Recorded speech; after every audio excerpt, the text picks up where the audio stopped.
अस्सलाम वालेकुम। हाँ जी, की हाल चाल है? ठीक ठाक हो सारे दोस्त? ठीक है। अच्छा, दुआ करते हैं अल्लाह पाक सानू सारे लोग सुमंद रखे।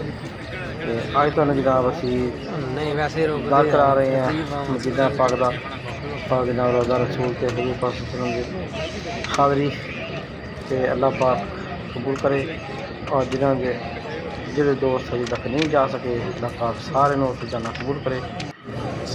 ते साढ़े को अंदर माशाल्लाह रश काफ़ी ज़्यादा माशाल्लाह रसूल की कोशिश कर रहे हैं, तकरीब को दिखा रहे हैं। माशाल्लाह बहुत है। देखो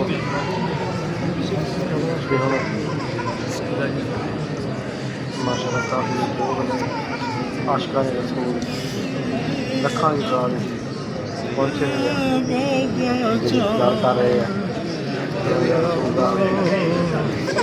का और मुकम्मल देखनी है। يلا ابو حسام يلا يا شيخ استوي يلا سيد حجي सारे लोग और भी रश बहुत ज़्यादा अगे जाने की कोशिश कर रहे सारे लोग। كلوز كلوز هنا كله ماشي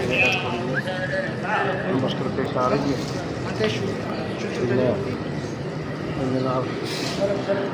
तुम देखो और अक्सर लोग बैनर बना रहे नजर आ रहे ताकि यादगार लम्हात के लिए इन्होंने महसूस करने के लिए बाद माशाल्लाह जी खूबसूरत माशाल्लाह बहुत खूबसूरत बनाया गया रोज़ा मस्जिद का हिस्सा है माशाल्लाह।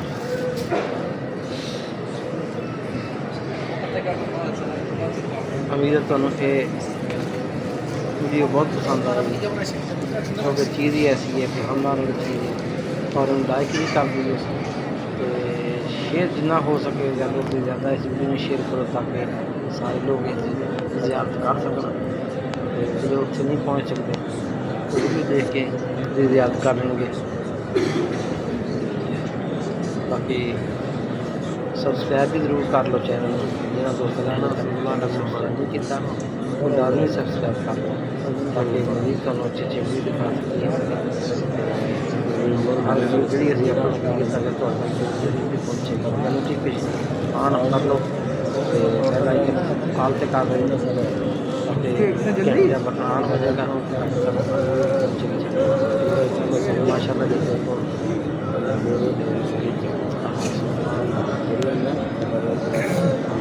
बड़े आसानी पहुँचे हुए देखिए बहुत मतलब रश काफ़ी ज़्यादा है।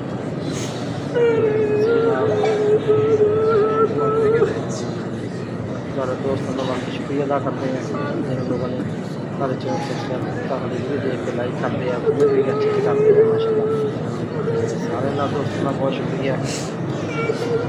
बाकी जोड़े दोस्त नवे हैं चैनल पर पहली दफ़ा साड़ी वीडियो देख रहे हैं वो भाई कोशिश करो जल्दी सब्सक्राइब जरूर कर। बहुत शुक्रिया। अल्लाह हाफ़िज़।